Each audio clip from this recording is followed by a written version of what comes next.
What's up, Glass House? It's Kamish. These nuts. And I'm here to do this weekly recap. Before I start the weekly recap, let me go and explain something.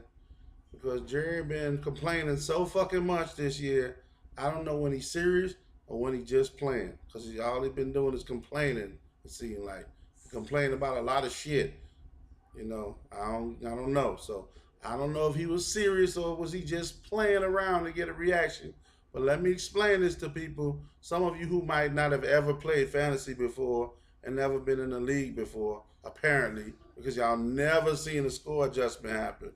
Listen, after the game's over with, whatever the sites are, they wait for the final stat line and they make their scoring adjustments. So sometimes they don't have adjustments to make, sometimes they do. And Yahoo, when I play shit, they make the adjustments like right now. Tuesday afternoon, the game ended Monday night, and they'll still have the same score and then make an adjustment in the afternoon sometime on a Tuesday. Shit happens, man. Adjustments happen.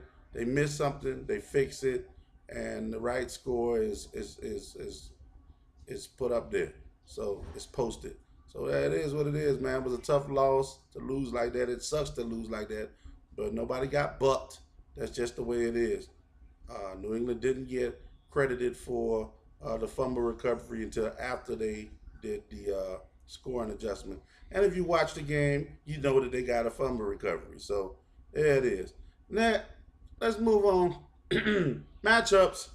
Matchups this week. First one. I'm better than you versus these nuts. And this week, Willie, you were not better than me. You lost. You lost 151 to 175. Um, it wasn't an easy win, I tell you that. Because Patrick Mahomes had to give me 37, had to get 33 from Gurley, James White 24, Julian Edelman 20. I had some bad ones in there too because that boy Jordy Nelson came up with 2 points. My kicker only got 2 extra points in that game that was supposed to be such a high scoring game. As for you, Aaron Rodgers gave you 20, Saquon gave you 19, Joe Mixon 28, and you got 19 from Chris Carson and Will Lutz, your kicker. It just wasn't enough this week, man. You dropped to 5-3, homeboy, and these nuts improved to 6-2. Next matchup, the matchup of the week: ordinary ordinary guys versus CMR Kings. Um, ordinary guys, like I said, this was really close, and basically the deciding factor was the New England Patriots defense versus the Ravens defense. Ravens defense scored three. Come Monday Night Football, Tony needed a bunch of points, a big game from the Patriots defense, and they gave him that with 26. That was ultimately what pulled him, pushed him past you. That propelled him to the victory. Will Fuller gave him 23 before he tore his ACL for the year. But that pretty much is it, man. Sammy Watkins 30. I mean, that was it. His tight end gave him 0. So you had plenty of chances to win, Jerry. Kenyon Drake gave you 22. Russell Wilson 31. But Alshon only gave you 7. I don't know what that was about. And Gronk only gave you 7. And like I said, your Ravens defense -3. So you lose. You drop to 3-5. And this bad team that traded away a good player is 5-3. Not a bad record for a bad team, I'll tell you that. Boy, goddamn. Bad team is 5-3. Damn. Next matchup, we got Humbleway versus Braveheart Bandits. Humbleway versus Braveheart Bandits. This was the closest game of the week. 11-point separation. Humbleway pulled away with a nice performance from Michael Evans.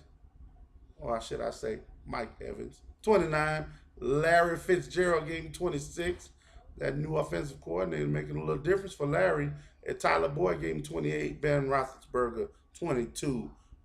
As for you, Mr. Braveheart Bandits, well, Misters Braveheart Bandits, 34 for Jared Goff, 26 for Alvin Kamara, and that was it for the 20-point performances. Even though you got 19 from Philip Lindsay and Lamar Miller, just wasn't enough to quite pull off the victory here. Humble Way, you improved to 4-4. Braveheart Bandits, you dropped to 2-6. One more loss, Braveheart Bandits. It ain't over. You can still make it in the playoffs, but you can't lose no more. Because you get 7 losses, that's it. Next matchup, Pilo versus Pat's Haitians. Pilo. 153 to 169 in favor of Pat's Haitians. 27 for Kirky Cousins, 37 for James Conner, 27 for Stephon Diggs, and 19 for Kareem Hunt. And then shit just went downhill, man.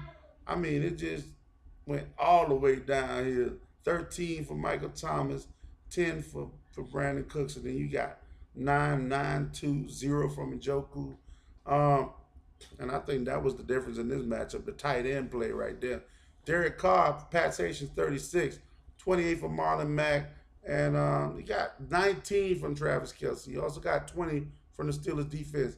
So that was the difference right here. Like I said, Travis Kelce, 19, and Njoku, 0. Pat Haitians, you improved to 4-4.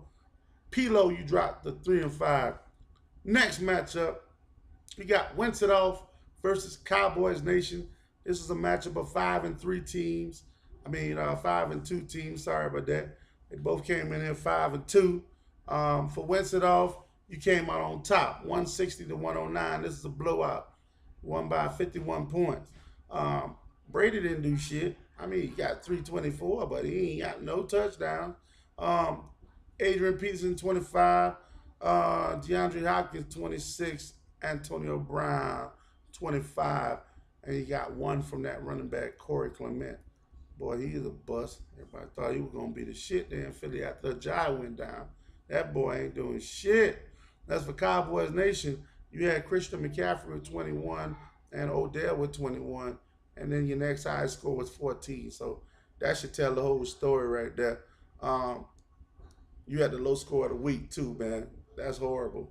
Well, you start off 5-0. You lost 3 games in a row. Why? Cowboys Nation, you better tighten up. Shit, you might not make the playoffs if you keep on doing this shit. Winston, you improved to 6-2. And Cowboys Nation, you dropped to 5-3.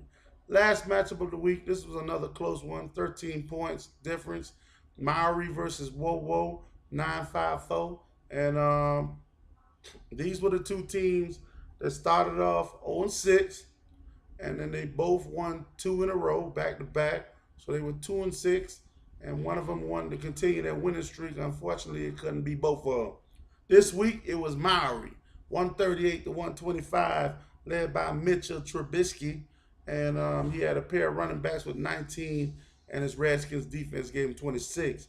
As for Wowo, 23 for Stafford, 22 for Thielen, who tied Megatron with 8 touchdowns. 8 games in a row with 100 yards.